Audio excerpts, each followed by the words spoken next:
স্বরূপ পরিচয় বিস্মৃতি হওয়ায় আমাদের এই অজ্ঞানতা এবং ভগবত অসমর্পিত বুদ্ধি এবং জ্ঞান আমাদেরকে পতন ঘটিয়ে দেয়। স্বরূপে কিন্তু দুঃখ নাই। খুব ধ্যান দিন, আমাদের স্বরূপে মানে আমার সত্তা বা স্বরূপে দুঃখ নাই, জরাব্যাধি মৃত্যু নাই। সেখানে অখণ্ড অনন্ত আনন্দ রাশি।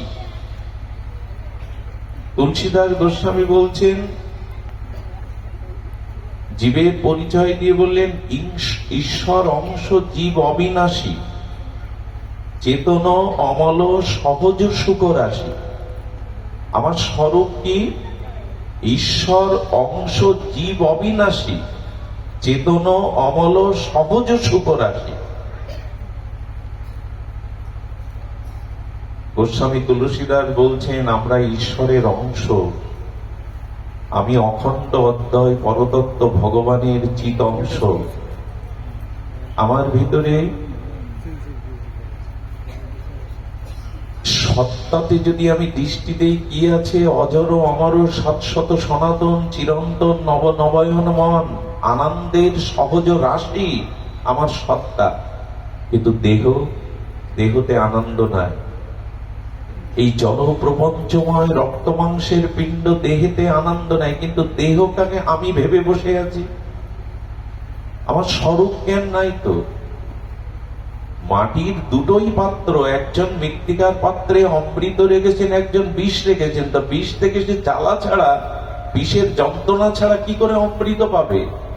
আমার বুদ্ধিতে, আমার মনে, আমার জ্ঞানের মধ্যে ভরা রয়েছে দেহ আর দেহভোগের এই প্রপঞ্চ আকর্ষণ। কিন্তু যিনি মন বুদ্ধি ভগবানে অর্পণ করেছে, গুরু কৃপায়, মহৎ কৃপায়, শাস্ত্র কৃপায়, ভজন অনুরাগের দ্বারা যার স্বরূপ জেগেছে, আমি দেহ নই, আমি আত্মা, আমি অমল, আমি চেতন, আমি সহজ, আমি সুখের অনন্ত রাশি। আমাদের জন্ম নাই, মৃত্যু নাই, কর্মফল নাই, ব্যাধি নাই। এই স্বরূপ আত্মায় আমি। এই জায়গাটা পৌঁছে যান, দুঃখ নামে কোন জিনিস, মৃত্যু নামক কোন জিনিস, যন্ত্রণা নামক কোন জিনিস আপনাকে স্পর্শ করবে না। কিন্তু আমরা মায়ামুগ্ধ জীব। আমাদের বুদ্ধি ভগবানে অর্পিত হয়নি, আমাদের বুদ্ধি শুদ্ধ হয়নি, যে কারণে দেহকে আমি ভেবে আমি দেহ, আর দেহ সম্পর্কে যারা স্ত্রী পুত্র আমার, এই আমি এবং আমার, এটাই অজ্ঞানতা, আর এটাই ভরা রয়েছে আমার বুদ্ধি এবং মনে। এই জন্য আমার জন্ম মৃত্যু দুঃখ ব্যাধি নিরূপণ হচ্ছে না, নিরাময় হচ্ছে না। এই হলো বেদের সার কথা, উপনিষদের সার কথা। এই জন্য সনাতন গোস্বামী 700 সনাতন প্রশ্ন করেছেন শ্রীমান মহাপ্রভুর চরণে, কে আমি? আমি দেহ নই, আমি এই রক্ত মাংসের প্রপঞ্চ পিণ্ড নই। ঈশ্বর অংশ জীব অবিনাশী, আমার জন্ম মৃত্যু নাই, আত্মার এগুলি নাই।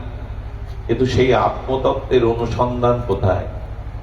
সারা জীবন এই মায়াময় সংসারে দেহ সুখ, দেহ ভোগ করে গেলাম।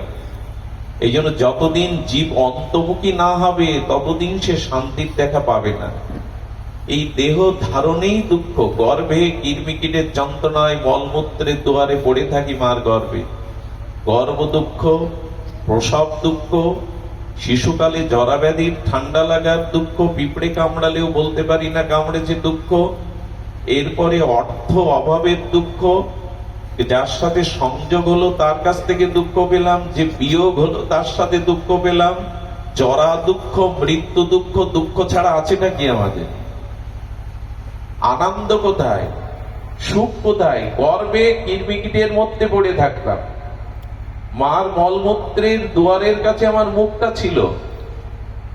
গর্ভ যন্ত্রণায় দুঃখ পেলাম। শিশুকালে জরাব্যাধি নিয়ে বিকলাঙ্গ প্রতিবন্ধী হয়ে জন্মালে সারা জীবন দুঃখ পেলাম। কেউ জন্মান্ধ, কেউ বধির, কেউ বোবা। যৌবনে করলাম পাপ, ভোগ করতে গিয়ে করলাম পাপ, এটাও পতনের কারণ। এরপর যাদের সাথে সংযোগ হলো তাদের মনে ভালো লাগে না, এমন তো চাইনি।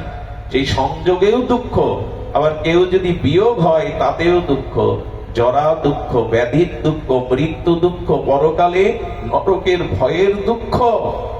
দুঃখ ছাড়া আছেটা কি? বলে এই দুঃখ ঘুচবে না তোমার যতদিন তুমি স্বরূপকে না চিনবে। কে আমি, আমার আমার প্রকৃত পরিচয় কি? সুধীজন, এই জন্য সিন্ধুকে যে সোনাদানা টাকাগুলো রয়েছে, সোনাদানা টাকা দাবি করে কি এগুলি আমার?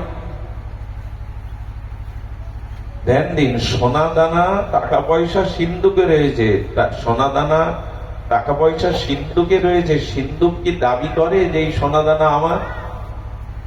গোডাউনে মহাজনের মাল রয়েছে, গোডাউন কি দাবি করে এই মাল আমার?